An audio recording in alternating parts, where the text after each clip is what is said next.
말씀의 자리로 우리 함께 나아가겠습니다. 사사기 3장 1절로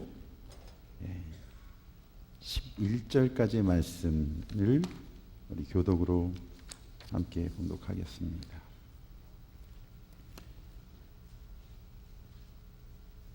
1절로 11절까지 한 절씩 교독으로 봉독해 올려드리겠습니다. 여호와께서 가나안의 모든 전쟁들을 알지 못한 이스라엘을 시험하려 하시며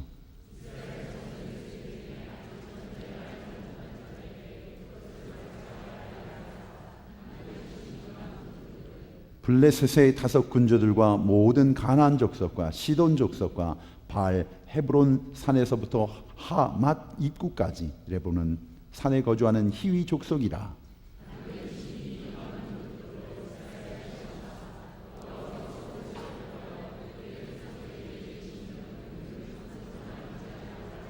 그러므로 이스라엘 자손은 가나안 족속과 헷 족속과 아모리 족속과 브리스 족속과 히위 족속과 여부스 족속 가운데 거주하면서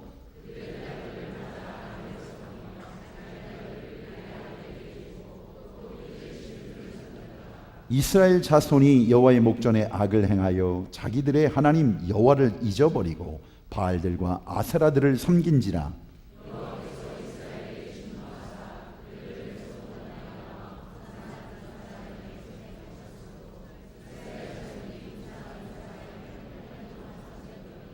이스라엘 자손이 여호와께 부르짖음에 여호와께서 이스라엘 자손을 위하여 한 구원자를 세워 그들을 구원하게 하시니 그는 곧 갈렙의 아우 그나스의 아들 온니엘이라.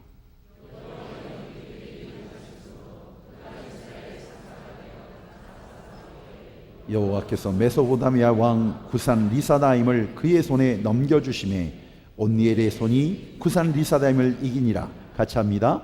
그 땅이 평온한 지 40년에 그나스의 아들 온니엘이 죽더라. 아멘. 아멘. 사사기의 본문이 시작되는 본론이 시작되는 3장에 보면 남쪽 지역입니다. 유대 나라에서 쓰임 받는 3명의 사사가 나옵니다. 온니엘과 에훗과 삼갈이라고 하는 사람입니다. 오늘 온니엘과 시간 역할하는 삼갈의 모습들을 좀 살펴보려고 하고 다음 주에는 에훗의 모습들을 좀 살펴보려고 합니다. 사람을 세워주는 말, 또 사람에게 가장 멋지고 축복된 말이 있다면 여러 가지 말이 있겠습니다만 그 중에 요즘 우리 공동체 귀하게 필요한 그런 고백이 아닌가 생각하는 고백입니다. 당신은 참으로 소중한 사람입니다 라고 하는 고백입니다. 당신은 꼭 이 공동체에 참 꼭 필요한 분이십니다 라고 하는 그런 고백입니다. 그렇게 되어주기를 주의 이름으로 축원합니다. 좌우로 한 번씩만 보시는데 아무 말 말고 당신이 그 사람인가 봅니다 라는 눈빛을 나누도록 하겠습니다. 쑥스러우십니까? 하나님이 세상을 이처럼 사랑하셨습니다. 그러나 세상 모든 사람을 다 구원하시는 것은 아닙니다. 이는 저를 믿는 자마다 하나님은 구원이 되어주시고 구원의 역사, 구원의 열매가 맺어지게 됩니다. 하나님은 물론 모든 사람이 구원받기를 원하십니다. 그러나 구원받은 모든 사람이 다 영광스러운 하나님의 귀하신 부르심 앞에 순종함으로 아름답게 쓰여지는 삶은 또한 아닐 수 있다고 하는 것입니다. 그러기에 하나님 앞에 가장 큰 상급, 하나님 앞에 가장 큰 행복이 있다면 내가 구원받아 하나님의 백성이 되었다는, 자녀가 됐다는 그 사실, 이것보다 이 땅에 더 큰 기적이 없음을 믿으시기 바랍니다. 암에서 고침을 받는 것, 죽었다 살아나는 것, 그것보다 더 큰 기적, 나 같은 죄인이 용서함 받아 하나님의 자녀, 사망에서 생명으로 옮긴 이 놀라운 구원받음이 우리는 가장 큰 증거, 감사, 기쁨, 행복이 되는 고백이 되는 겁니다. 하나님의 자녀된 데서 끝나는 것이 아니라 하나님이 나를 여전히 사랑하시는 그 손길로 그 하나님의 손길 앞에 여전히 사용되어지는 축복, 우리 자녀들이 하나님의 손에 사용되어지는 축복. 이 재단이 이 마지막 때에 하나님의 손에 마음껏 사용되어지는 축복. 나같이 부족한 사람이 하나님의 부르심 앞에 마음껏 사용되어지는 귀한 직분자들이 되어지는 축복. 여호수아가 죽은 후부터 이스라엘 역사의 왕이 나타나기 전까지 참으로 어두웠던 시대에 하나님께 쓰임받는 인물들이 나옵니다. 성경 이들을 향해서 사사라고 이름하고 있습니다. 사사기에 12명의 사사가 등장하게 됩니다. 바로 그 기록 중에 첫 번째 해당되는 첫 번째 등장하는 사사가 온니엘이라는 사사입니다. 사사가 무엇이고 어떻게 부름을 받고 어떻게 사용을 받는지, 그 열매로 어떤 일들이 일어나는지에 대한 사사의 전형적인 모델이 바로 오늘 본문에 나타나는 온니엘입니다. 사사기 3장 앞부분에 해당되는 1장부터 6절까지는 사사가 등장하게 되는 이 사사기의 배경을 기록하고 있습니다. 자, 1절과 2절에 가나안 모든 전쟁들을 알지 못한 이스라엘입니다. 자, 이 가나안 전쟁은 바로 하나님의 구속의 전쟁이었습니다. 하나님의 약속을 지키시는 신실한 하나님의 전쟁이었습니다. 그런데 그 가나안 전쟁을 알지 못하는 세대, 이 의미는 좀 더 깊은 의미로 오늘 우리에게 다가오고 있는 겁니다.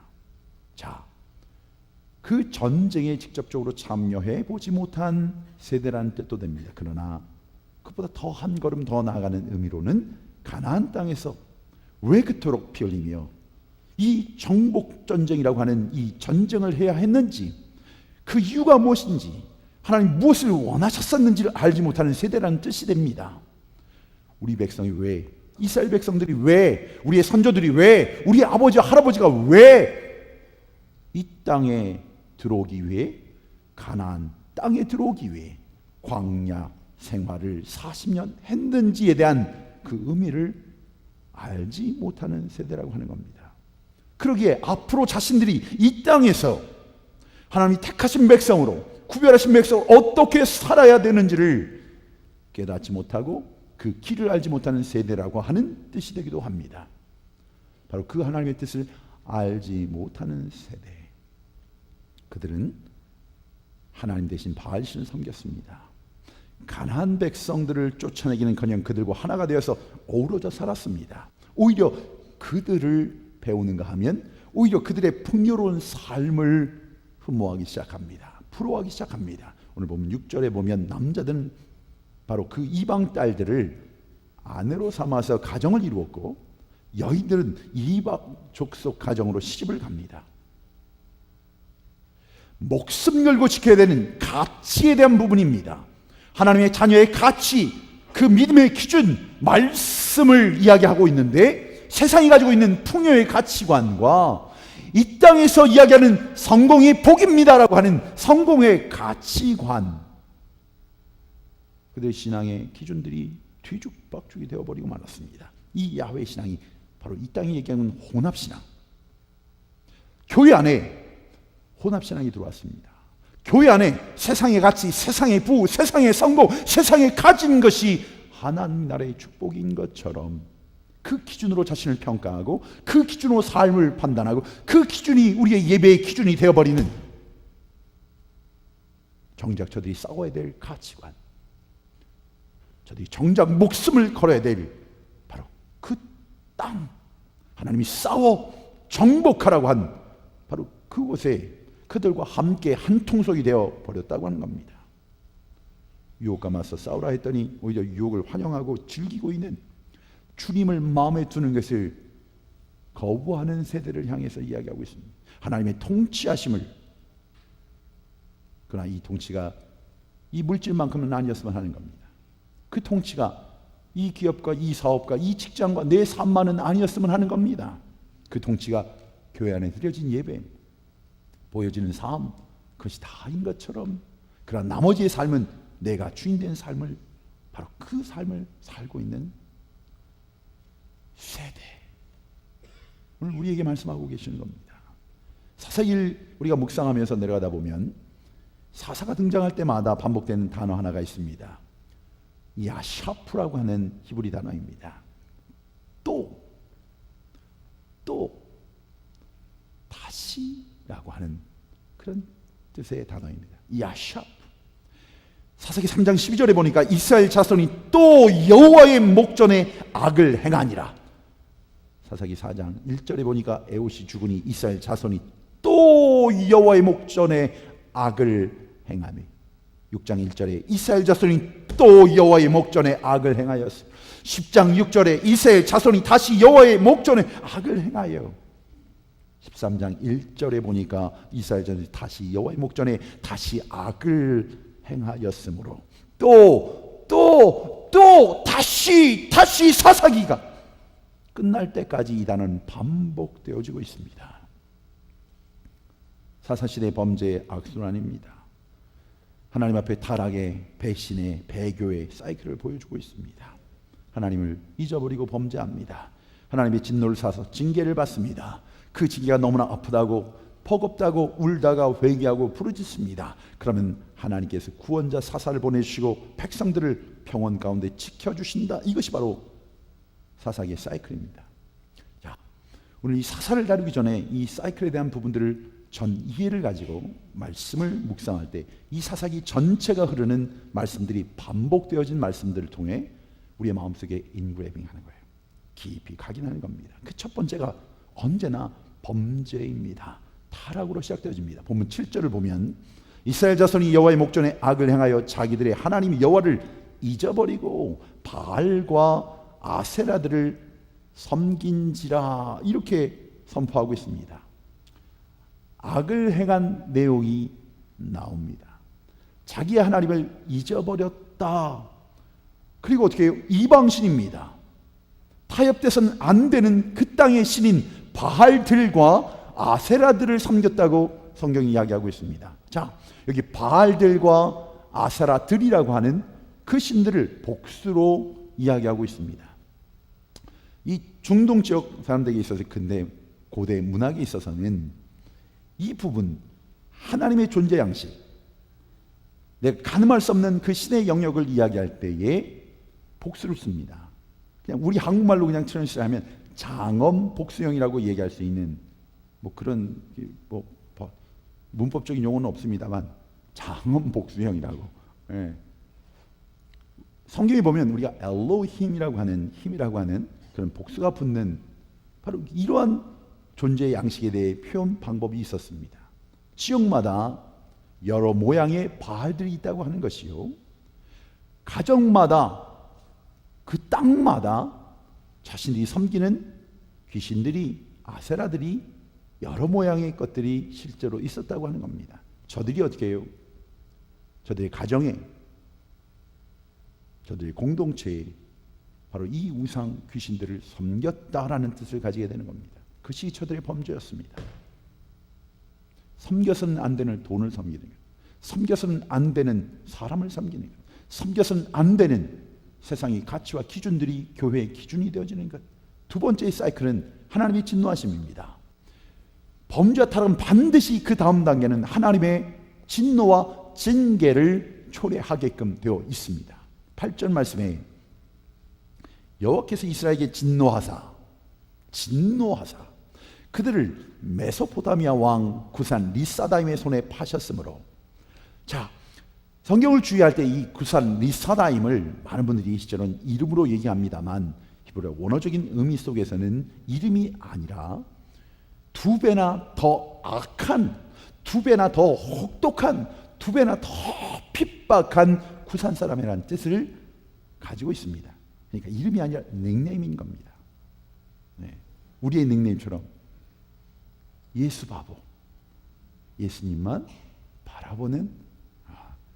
이제는 인사들을 또 이제 식당 가서 너 바보래, 네. 기분 나쁘게 하지 마시고 꼭 앞에 붙이실 게 예수 바보. 닉네임입니다. 닉네임. 자, 구산 왕에게 얼마나 혹독한 시간들을 보냈는지, 얼마나 핍박을 받았는지, 얼마나 힘들었는지 치를 떨면서 붙인 닉네임, 별명이 바로 구산 리사다임. 자, 여기에 진노하다는 성경의 표현이 나와 있습니다만 하나님의 얼굴이 불타올랐다고 히브리어로는 이야기하고 있습니다. 그것을 그대로 옮겨놓은 것이 NIV입니다. 여호와의 분노가 이스라엘에게 대하여 불타올랐다, 그렇게 성경이 우리에게 증거하고 있습니다. 무엇에 대해서? 하나님 아닌 다른 신, 하나님의 백성들이 하나님을 바라보지 아니하고 하나님의 가치로 살지 않는, 이 땅의 것을 섬기며 이 땅의 것으로 염려하며 이 땅의 것을 두려워하며 사는 삶의 모습들을 하나님이 어떻게 해요? 진노하셨다. 그 분노가 이스라엘에 대해 불타올랐습니다. 노하신 하나님께서 어떻게 해요? 그 백성들을 팔았다라고 마카르라는 단어를 썼습니다. 팔아넘겼습니다. 사람을 노예로 팔아치웠다는 뜻을 가지고 있습니다. 심판이라고 하는 의미입니다. 하나님이 그 죄에 대해 징계하십니다. 징벌하십니다. 심판하십니다. 하나님께서 가나안 사람을 쫓아내라 말씀하셨습니다. 바로 그곳에 내가 너를 통치하는 세상의 법이 아니라 내가 채워주는, 거기는 물이 없지만 하늘을 바라볼 때마다 하나님이 채워주심으로 열매를 맺는, 바로 그 하나님의 통치하심을 체험하는 그 하나님의 나라 백성으로 살게 하여 주신다고 하였지만, 저들은 세상의 가치로 더 가지는 것, 세상의 성공의 가치로 더 높임을 받는 그 기준을 놓지 않았다고 하는 겁니다. 여러분, 마을에 토끼 노루떼가 있어서 쫓아내라, 농사에 좋지 않으니까 쫓아내라 했더니 결로서 순종하지 않았습니다. 그랬더니 이 토끼를 쫓아서, 노루를 쫓아서 곰이 오고 사자가 나타나고 호랑이 나타나서 그 마을에 살지 못하게 되었다, 이런 이야기가 되는 겁니다. 갑절이나 포악한 왕의 앞자리에 지배받는다는 것, 우리 어르신들에게는 이 기억을 가지고 계신 분들이 있으리라 생각합니다. 일제 35년의 일제 강점기였습니다. 우리의 언어가 있어서 쓰지 못했습니다. 우리 이름들, 조상이 준 이름들을 쓰지 못했습니다. 민족의 자존심이 무참히 짓밟혀졌습니다. 우리의 자녀들이, 그 어린 학생들이 끌려가서 전쟁의 총알바지가 되었습니다. 저들의 전쟁에 그 앞장서서 총을 맞는 사람들로 이름 없이 사라져 버렸습니다. 어린 소녀들을, 우리 민족의 딸들을 데려가서 성도리로 삼았습니다. 기독교 지도자들은 신앙을 지키고 그 땅을 지키기 위해서, 교회를 지키기 위해서, 그 예수 이름을 지키기 위해서 목숨 걸고 드렸던 예배들, 그들을 끌고 갑니다. 그리고 저들을 고문합니다. 그리고 순교를 당합니다. 교회들이 폐쇄 조치를 당합니다. 교회가 불타올랐습니다. 그들은 지금까지 제대로 사과 한 번 하지 않았습니다. 그 못된 짓을 한 것을 인정조차 하지 않습니다. 여러분, 남의 나라 왕을 섬긴다고 하는 그 핍박을 우리 민족만큼은, 우리의 선배들, 우리의 아버지 세대는 알고 있습니다. 바로 그런 말씀입니다. 세 번째 단계는 회개하고 부르짖는 것이었습니다. 본문 9절에 보니까 이스라엘 자손이 여호와께 부르짖음에, 여러분, 이 히브리어의 그 단어 전개 과정이 오늘 본문에 굉장히 재밌습니다만 그냥 이것이 사사기가 이야기하고 있는 반복된 메시지입니다. 이스라엘 백성이 하나님을 잊어버렸다는 것을 스와아크라고 하는 단어로 썼습니다. 하나님을 잊어버린 백성들, 하나님을 잊어버렸습니다. 그래서 마칼, 팔리게 되었습니다. 심판받게 되었습니다. 그 징계를 받으며 아파서 웁니다. 부르짖습니다. 자악, 눈물을 흘리며 부르짖으며 가슴을 찢는다고 하는 의미입니다. 싹, 막, 짝. 그 범죄로 인하여 하나님의 심판이 임하고 그 심판을 울부짖고 부르짖는, 그리고 나서 네 번째 단계는 하나님의 구원의 놀라운 역사가 일어납니다. 9절에 여호와께서 이스라엘 자손을 위하여 한 구원자를 세워 그들을 구원하게 하시나니, 사사가 등장하는데 그 사사의 닉네임이 또한 구원자라는 별명입니다. 사사가 등장할 때마다 구원자는 말이 등장하고 있습니다. 하나님을 알지 못하는 세대, 하나님이 누군가를 원하지 않는, 구하지 않는 세대, 바로 그 세대들을 향해서 하나님의 말씀이 선포되어집니다. 교회가 세워집니다. 선교사가 파송이 됩니다. 말씀, 복음이 증거가 되어집니다. 어느 마을에 마늘 모조리 훔쳐간 도둑이 있었다고 합니다. 골원님께서 이 훔쳐간 도둑을 벌 줘야 되겠는데 벌을 스스로 선택하라는 세 가지 옵션을 줬다고 합니다. 첫 번째 옵션은 네가 마늘을 그렇게 다 도둑질해 갔으니까 마늘 100쪽을 먹든지, 아니면 곤장 50대를 맞든지, 아니면 벌금 금 한 양을 내든지. 근데 이 도둑은 돈이 아까워서 못 내겠고, 곤장 50대를 맞자니 죽을 것 같아서 못 맞겠고, 그래서 마늘 100개를 먹겠다고 대답을 했다고 합니다. 그리고 마늘을 한 20개쯤 먹었는데 속이 쓰려 도무지 먹을 수가 없더라고 합니다. 그래서 돈보다는 몸으로 때우는 게 낫겠다 해서 맞는 걸 택했다고 합니다. 한 45대 50대로 가는데 이렇게 맞다간 죽겠다고 생각했다고 합니다.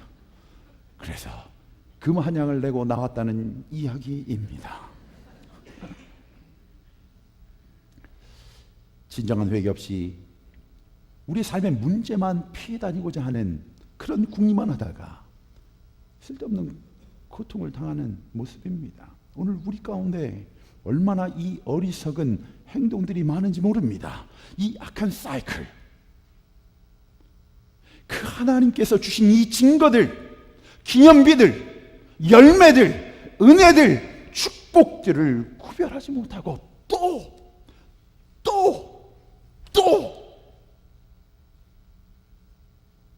여러분, 이 문제만 해결되면 되실 것 같습니까? 이 앞에 놓인 문제만 해결되면 거기서 끝날 것 같습니까? 이 마귀와 영적 전쟁이 육체를 휘두르고 있는, 물질을 휘두르고 있는 이 상황과 형편과 내 자신을 휘두르고 있는 이 연약함이 나의 힘과 나의 능력으로 된다고 생각하십니까? 예수 믿는 하나님의 사람에게 주신 은혜는 바로 그분이 싸우시는, 그분이 주인 되시는, 그분이 왕이 되셔서 이 땅을 통치하시는 바로 그것이 바로 하나님의 나라가 되는 것입니다. 잘못된 습관, 잘못된 기준, 지금 끊는 겁니다. 지금 결별하는 겁니다. 지금 주님 앞에 구별함을 받는 겁니다. 그것을 sanctification, 성화의 과정이라고 하는 겁니다. 사사기에 기록된 첫 번째 사사 온니엘, 자, 그에 관한 기록이 9절 후반절부터 나오기 시작합니다. 그리고 10절에 나오는데 이렇게 설명하고 있습니다. 갈렙의 아우그나스의 아들 온니엘. 9절 후반부터입니다. 여호와 영이 그에게 임하셨으므로 그가 이스라엘의 사사가 되어 나가 싸울 때 여호와께서 메소포타미아 왕 구산 리사다임을 그의 손에 넘겨주심에 온니엘의 손이 구산 리사다임을 이기니라. 여러분, 이것이 바로 온니엘 사사가 행한 행적에 관한 기록의 전부입니다. 두 배나 악했던 그 어떤 상황과 형편 속에서도 잊을 수 없는 지긋지긋하고 이가 갈리는, 치가 떨리는 바로 그러한 구산 왕을 물리쳤다고 한다면 이 어찌 작은 일이라고 할 수 있겠습니까? 이토록 끔찍한 그 핍박에서, 고통에서 벗어났다고 한다면 얼마나 풍성한 이야기거리가 있겠습니까? 그런데 성경은 너무나 짧게 이 메시지를 우리에게 기록하고 있습니다. 이것이 바로 사사기의 메시지입니다. 이것이 바로 사사기에서 우리가 받아야 될 메시지입니다. 사사기는 사람에게 집중하는 것이 아닙니다. 사사기는 결과에 집중하는 것이 아닙니다. 사사기는 바로 그 사람을 택하시고 그 역사를 이루신 하나님에 대한 증거입니다. 하나님에게 주목하라고 하는 겁니다. 앞으로 여러분 그 사사를 만나게 될 때 그 사사의 이름들이 아니라 그 사사를 통해 역사하신 하나님, 평범한 사람, 어쩌면 못난 사람, 부족한 사람, 육체의 질고, 노년에 있는 분들, 어린아이, 장애인, 그러나 하나님의 손에 붙들림 받을 때, 하나님의 영이 임할 때, 성령께서 함께 하실 때, 성령께서 인도하실 때 얼마나 멋지게 우리의 인생 속에 하나님의 영광이 나타나는지를 바로 거기에 너의 관심을 가지라고 하는 것입니다. 오늘 본문은 한 사람의 사사에 관한 기록이 아니옵시다. 반복된 이 말들을 통해서 여러분, 바로 우리가 만나야 될 그 하나님, 이 사사기를 통해 만나야 될 그 하나님의 약속, 하나님의 능력, 은혜를 우리 모두가 체험하기를 주의 이름으로 축원합니다. 온일사사를 소개하는 오늘 본문의 내용이 아주 재미있는 부분이 있습니다. 9절을 시작하면서 9절 말씀 속에 온일사사를 뭐라고 소개하고 있냐면, 그는 곧 갈렙의 아우 그나스의 아들 온니엘이라 표현하고 있습니다. 여러분, 성경에서 누군가를 소개할 때 이 소개는 굉장히 파격적인 소개입니다. 그 소개가 어떻게 돼야 될까요? 그나스의 아들 온니엘이라 이렇게 나오는 겁니다. 그런데 여기에 갈렙의 이름이 들어가 있습니다. 이 온니엘을 설명할 때 갈렙의 이름과 떨어져서는 안 된다고 하는 것을 우리에게 말씀하고 있는 겁니다. 갈렙이 누구입니까? 우리가 잘 알고 있는 것처럼 여호수아와 함께 가나안을 정복한 믿음의 장수입니다. 12명의 전탕꾼들이 갔다 돌아 보고하는 속에서도 믿음, 하나님이 주신 기준으로 선포하였던 바로 그러한 구별된 갈렙입니다. 나이 85세 헤브론 산지를 정복하기 위해 전쟁터에 당당하게 나섰던 인물. 몸은 육신은 나이는 늙었지만 젊은이 못지않은 기록을 가지고 하나님의 그 놀라운 사명을 감당했던 자가 갈렙입니다. 우리의 찬양 속에, 경배 속에 이 산지를 내게 주소서라고 한 그 고백, 바로 그 주인공입니다. 이 사람을 평가하는 평가가 신명기 1장에 나와 있습니다. 36절에 보면 오직 여분의 아들 갈렙은 온전히 여호와께 순종하였은즉, 온전히 순종함으로 살았던 바로 그 사람 갈렙. 그렇다면 이 갈렙의 이름이 나오는 이유는 온니엘을 설명함에 있어서 우리 왜 증조 할아버지가 우리 작은 아버지가 대법원장이에요, 그런 의미가 아니올시다. 지금 온니엘을 갈렙의 조카로 소개하는 것은 갈렙이 유명하고 또 훌륭한 신앙이었기 때문이 아니라 바로 이 삼촌 갈렙과 함께 했던 온니엘이 바로 이 갈렙과 공유했던 믿음의 기준을 이야기하고 있는 겁니다. 신앙의 기준을 이야기하고 있는 겁니다. 여호수아 15장 16절 17절에 보면 갈렙이 한 전선에서 승리하고 돌아오는 장수에게 자기의 딸 악사를 주겠다고 하는 서운을 내겁니다.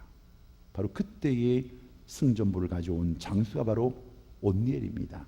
그러니까 온니엘과 갈렙은 조카뿐만 아니라 장인과 사위 사이가 되는 겁니다. 여러분, 같은 전투에서 생사를 함께 했던 전우였습니다. 피를 낳는 가족에서 끝난 것이 아니라 하나님의 명령 앞에, 하나님의 부르심 앞에, 하나님의 약속 앞에 생명을 함께 했던 자들이라고 하는 겁니다.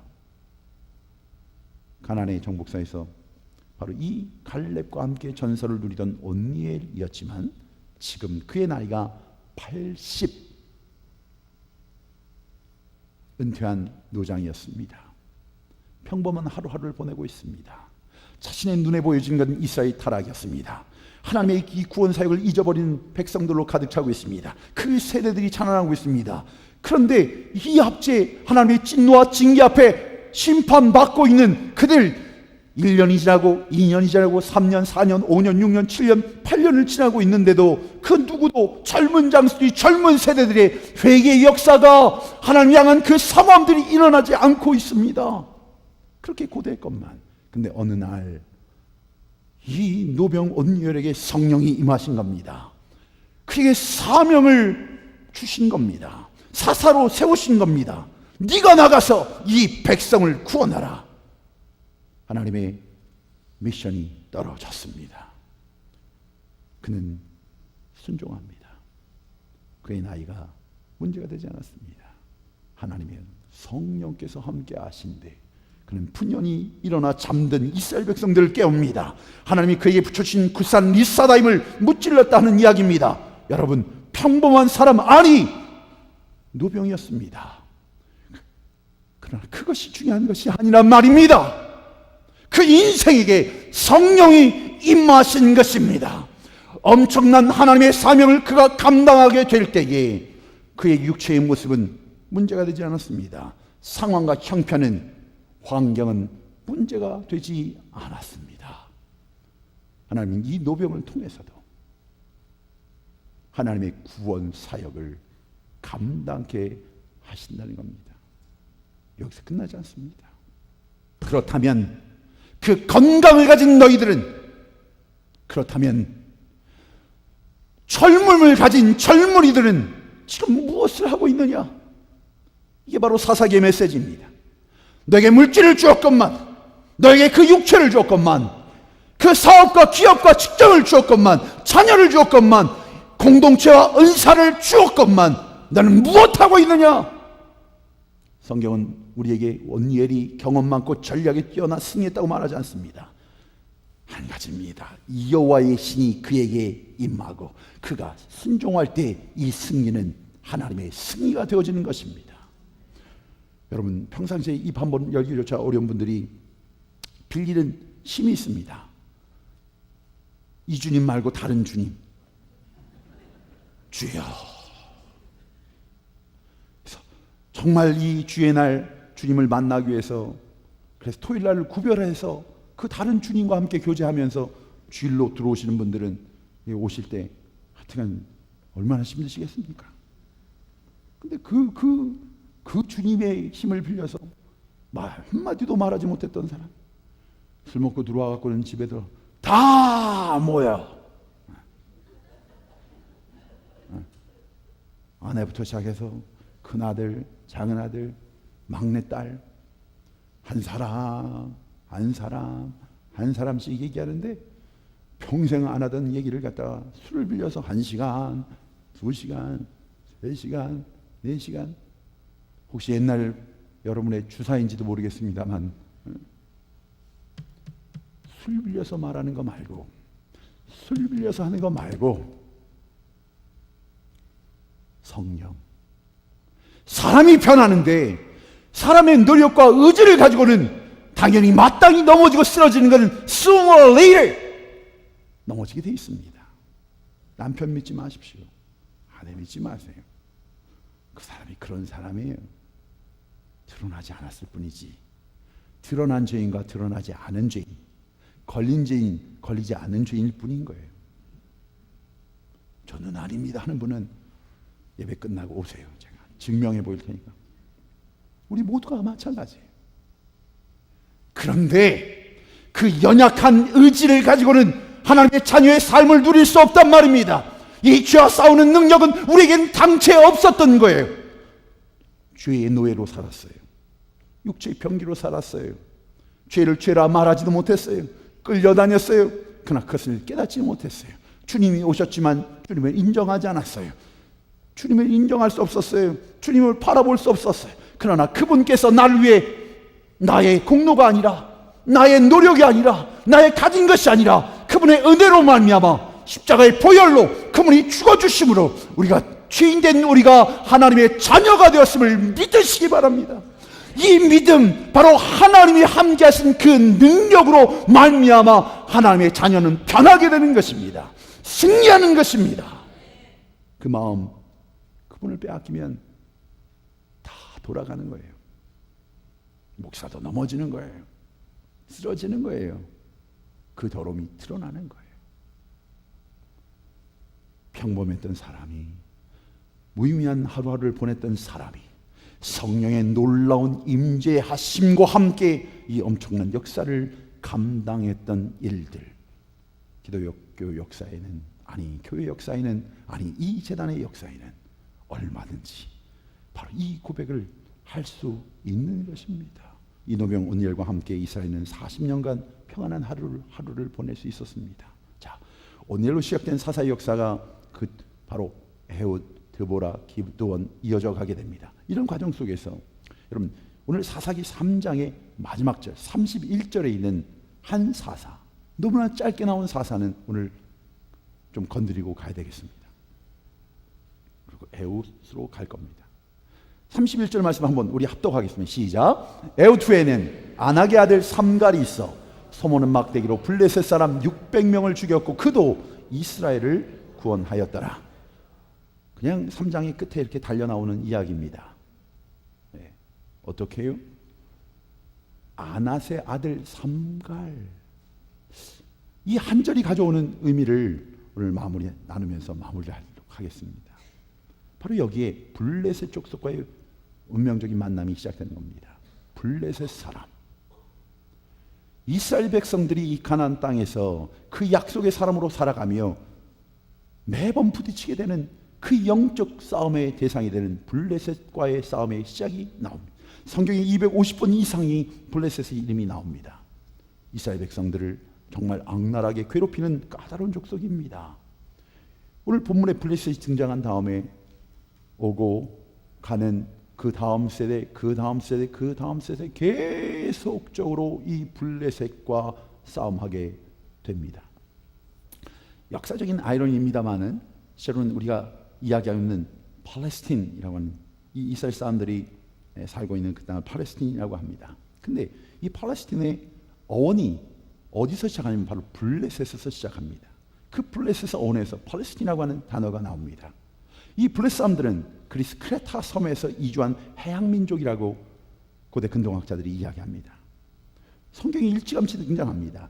창세기 10장 14절에 보면 노아의 아들 함의 후손 기술루힘에게서 블레셋이 나왔다고 기록하고 있습니다. 출애굽기에 보면 13장 17절에 출애굽 여정에서도 이스라엘의 이 광야길의 큰 걸림돌이 바로 블레셋이었다고 기록되고 있습니다. 성서 밖에서 보여지는 아케올로지컬 그런 프루프라고 하는 고고학적인 그 증거들이 이 사사시대부터 그 증거들이 나오고 있는데 바로 이 블레셋들은 철기 문화를 독점하고 있었습니다. 여러분 사무엘상 17절에 보면 17장에 보면 우리가 잘 알고 있는 골리앗이 나옵니다. 이 골리앗이 바로 블레셋의 대장이었습니다. 골리앗이 입고 있는 복장을 성경이 묘사하고 있는 것은 이렇습니다. 머리에는 노투구를 썼고 몸에는 비늘 갑옷을 입었고 그 갑옷의 무게가 놋 5,000세겔이고 그의 다리에는 놋 각반을 쳤고 어깨 사이에는 놋 단창을 메었으니 그 창 자루가 배틀채 같고 창 날은 철 600세겔이며 방패든 자가 앞서 행하니라. 방패든 자가 따로 방패만 들고 따라 나오는 모습입니다. 엄청난 무기로 완전 무장하고 있는 모습, 이것이 바로 성경이 얘기하는 블레셋 족속입니다. 그런데 사사기 초기에 이 엄청난 족속을 소개하고 있습니다. 여러분 특별히 이 사사시대에 하는 내용들을 보면서 이 블레셋과의 전쟁, 고달픈 전쟁을 예고하고 있습니다. 그것을 영적으로 보면 이런 의미가 되는 겁니다. 블레셋은 인간의 가능성을 믿는 내 삶의 주인이 바로 나라고 하는 이 땅의 삶의 가치를 믿고 따르고 그것을 보며 염려하고 걱정하고 두려워하는 바로 그것이 블레셋입니다. 하나님을 하나님 되게 하는 나의 삶의 주인인 그분이 다스리도록 그가 왕 되시도록 맡겨드리지 않고 내 삶의 길을 나의 가진 것과 삶의 가치가 이 땅의 가치로 성공의 잣대를 가지고 바라보는 그 기준이 바로 블레셋이라고 하는 겁니다. 그들에겐 죄라는 개념은 없습니다. 인간의 가능성, 인간의 가치, 바로 내가 누리고 내가 살아가는 모든 것이 나에게 포커스가 되어져 있습니다. 오늘 사사기의 질문은 한 가지라고 했습니다. 이 가정의 주인이 누구냐? 이 재단의 주인이 누구냐? 그 왕이 왕되게 하라. 하나님이 하나님 되게 하는. 예수님의 발 앞에 향유를 깨뜨려 여인이 기름을 부었을 때 이 블레셋은 이렇게 얘기하는 겁니다. 이것을 팔아서 가난한 사람에게 주지. 가룟 유다가 말한 바로 그것이 블레셋입니다. 하나님께 드리는 것은 구별하지 않습니다. 온전하게 하지 않습니다. 아깝습니다. 그러면서 이 세상에는 존경받고 칭찬받는 선, 바로 그것이 바로 교회에 들어온 인본주의 블레셋입니다. 인간적인 눈으로는 멋있어 보입니까? 인간적인 눈으로는 그럴싸하게 보입니다. 그러나 그 안에, 그 기준 안에 이미 하나님의 것이 구별되지 않는, 하나님의 통치하심이 구별되지 않는 자신의 멋대로, 자신의 마음대로 좋아 보이는 걸 따라 사는 자, 그것이 블레셋입니다. 교회 안에 들어왔습니다. 말씀의 세계에 들어왔습니다. 신앙생활에 들어왔습니다. 예배를 구별함이 나의 기준으로 드려집니다. 내 편한 대로 합니다. 여기가 극장입니까? 퍼포먼스입니까? 예배하는 자 아닙니까? 우리 모두가 예배자로 이 자리에 앉아 있는 것 아닙니까? 그분의 임재 앞에 있는 것 아닙니까? 성령 하나님을 바라보는 것 아닙니까? 그리스도의 보혈의 공로 앞에 무릎 꿇는 자들 아닙니까? 여기에 높음이 있고 낮음이 있습니까? 가진 것이 있고 안 가진 것이 있습니까? 우리 모두가 바로 하나님의 자녀로 이 자리에 있는 것임을 믿으시기 바랍니다. 31절 이사사기 단 한 번 이름이 등장하는 이 이름 기억하십시오. 삼갈뱀 아낫, 아낫의 아들 삼갈. 삼갈이란 이름은 바로 가나안 여신의 이름입니다. 그 아들의 이름을 가나안 여신의 이름으로 지었습니다. 그 아버지가 말입니다. 그 문화에 젖어 있다는 겁니다. 그 신앙의 기준이 바뀐 사람이라는 겁니다. 이 땅이 타협된 사람이라고 하는 겁니다. 가나안의 문명, 가나안의 신앙에 오염된 집안이었다는 것을 보여준 겁니다. 그런데 그런 삼갈에게, 그런 세대를 대표하는 삼갈에게 성령이 임하시니, 오늘 성경 말하고 있습니다. 그도 이스라엘을 구원하였더라. 성령 하나님이 임하시니 포기한 그 아들에게도, 포기한 내 남편에게도, 포기한 이 땅에도, 포기한 그 교회에도 성령이 임하시니 그 땅을 구원하였더라. 문제는 과거의 문제가 아닙니다. 문제는 내 부족함이 아닙니다. 나이 먹은 육체의 질고가, 삶의 가치가, 살아온 과거의 모습들이 문제가 아니라 오늘 지금 이 시간 내 안에 그 성령 하나님이 나의 삶의 주인 되신 그분이 나의 삶을 주관하도록, 그것을 순종이라고 하는 것입니다. 이 삼갈이 쓴 무기 하나가 나오는데 이 무기는 그 뒤는 나오지 않습니다. 특별한 무기입니다. 소모는 막대기로 블레셋 사람 600명을 죽였다. 소모는 막대기. 구약 성경이 단 한 번 나오는 특별한 무시무시한 무기, 소모는 막대기. 이 싸움은 군사의 수고의 문제가 아닙니다. 소모는 막대기 하나로 하나님은 이 철기 문명, 갑옷으로 무장한 이 군대를, 600명의 군대를 쳐 없앨 수 있는, 그래요, 우리 삶 속의 지금의 모습, 나의 과거 속에 오늘의 모습이 넘어지고 쓰러지고 아파하는 모습이 할지라도 포기하지 마십시오. 우리가 드려야 되는 것은 그 환경이 아닙니다. 문제가 아닙니다. 내 안에 계신, 나와 함께 계신 이 약속의 말씀을 지키시는 신실한 하나님을 믿는 자는 믿음의 고백으로 나아가는 겁니다. 순종하는 자는 그분을 높이고 그분을 고백하는 겁니다. 하나님의 재단, 성령 하나님이 함께 하시면 그 물질의 부족함이 오병이어의 기적으로 나타나게 됩니다. 근데 무엇이 두렵습니까? 무엇이 염려거리가 됩니까? 그 빈자리는, 그 부족함은 나를 연단하신 이후에 정금같이 되어지는 축복으로 바뀌어지는 것입니다. 인생을 마치고 하나님 앞에 섰을 때 우리가 어떤 학교를 나왔냐고 물으시겠습니까?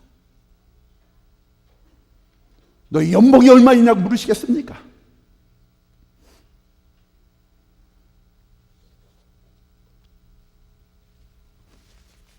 사역했던 교회가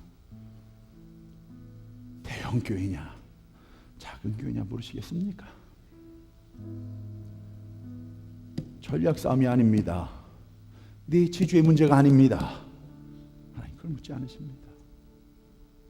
우리가 하나님 앞에 설 때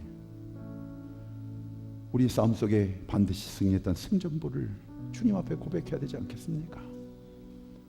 이 싸움은 믿음의 싸움이요 순종의 싸움입니다. 얼마나 그 하나님과 거룩한 삶을 살았느냐, 내게 맡겨주신 이 성화의 싸움 속에 그분과 함께 그분의 가시는 길을 따라갔느냐, 이 땅에 살아가는 동안에 하나님을 하나님 되게 하고 계십니까?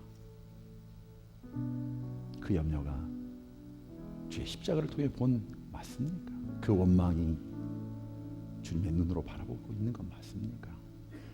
성령이 함께 계시면 소모는 막대기 하나로도 블레셋을 이길 수 있습니다. 오늘 물으신 건 너희 삶에 누가 왕이냐 묻고 계시는 겁니다. 인생을 살아가다 보면 내 앞길을 가로막는 엄청난 적이 있을 수 있습니다. 신앙생활 하다가 무서운 위기를 맞이할 수 있습니다.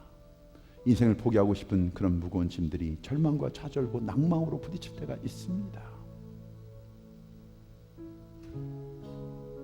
아들아, 딸아, 그 블레셋을 두려워하지 마라. 놀라지 마라. 삼가는 소문 막대기 하나로 그 블레셋을 티합니다. 온니엘 인생의 어떤 삶의 모습이라 할지라도 하나님은 은퇴한 노병을 부르셔서 이스라엘을 평온케 하신 하나님이십니다. 소중한 나의 자녀들, 부모의 마음에 들지 않고 세상적으로 흘러만 가는 것 같이 보여질지는 모르지만 여러분들 기도를 포기하지 않는 한, 여러분들 그 하나님의 약속을 부인하지 않는 한, 우리의 자녀들에게 성령의 기름이 부어질 때 이 패약한 이 땅에 하나님 이 잔스크를 통해 성령의 기름 부으심을 부어주실 때 이 땅은 변하게 되는 것입니다. 우리의 각자의 작은 하나님의 향한 사랑의 고백, 영혼들을 생각하며 천사를 작정하는 그 일들이 여러분 우리가 10년만 우리가 함께하면 아틀란타에 있는 10만 명의 이름을 올려드릴 수 있습니다. 아십니까 여러분? 이 땅을 원망할 것이 아니라 나에게 주신 여기서부터 시작하는 겁니다. 내게 주신 오늘부터 시작하는 겁니다. 주님만 바라보는 바보들이여, 이 주님 말씀만은 기억하고 돌아가십시다. 사랑하는 아들아, 사랑하는 딸아, 내가 너와 함께 할 것이야. 내가 세상을 이긴 것처럼 너희도 세상을 이기게 될 것이야. 내가 그렇게 할 것이야. 같이 기도하십시다.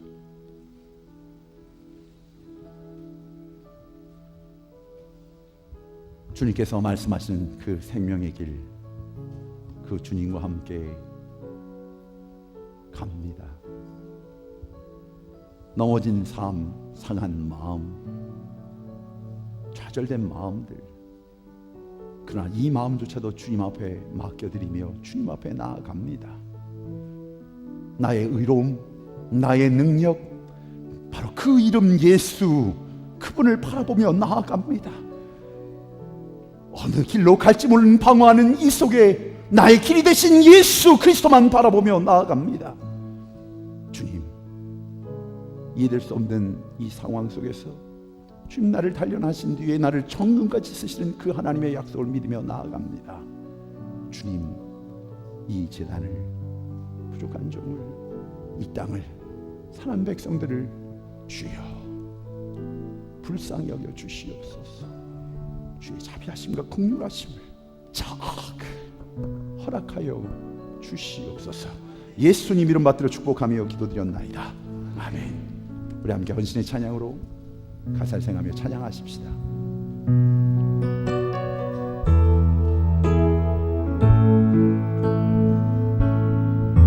주가 보이신 생명의 길, 나 주님과 함께 아멘. 상한 마음을 들이며 주님 앞에 나가리.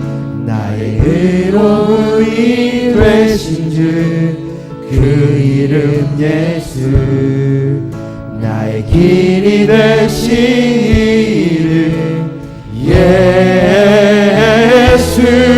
아멘. 나의 길 오직 그가 아시나니 태어나신 후에 내가 정금같이 나오리라.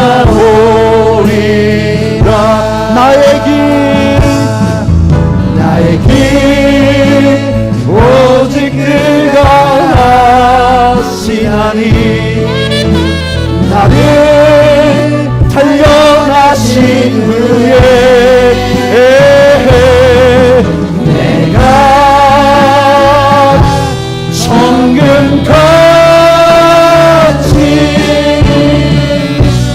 나오리라. 함께 헌신의 찬양으로 하실 때 여러분 다시 한번 이 말씀을 기억하면서 작정하며 결단하며 주 앞에 나가십시다. 하나님이 함께 계십니다. 나를 십자가 달리신 그 하나님이 나와 함께 계십니다. 이 믿음의 고백을 우리 모두가 함께하는 헌신하는 의미로 우리 함께 기입하셨습니다. 함께 찬양하며 나가겠습니다. 주가 보이신 생명의 길. 아멘. 주가 보이신 생명의 길, 난 주님과 함께 사랑만을 드리며 주님 앞에 나가리. 나의 의로움이 되신 주, 그 이름 예수. 나의 의로 되신 이름 예수.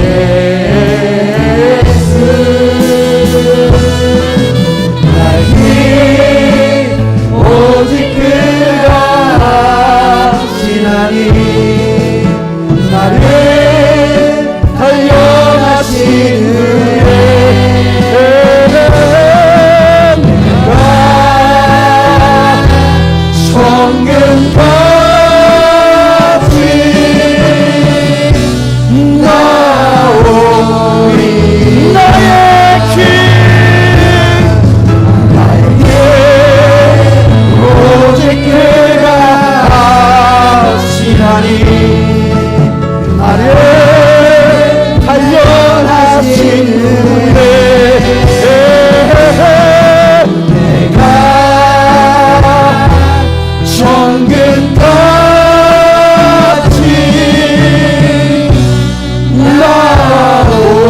나오리라.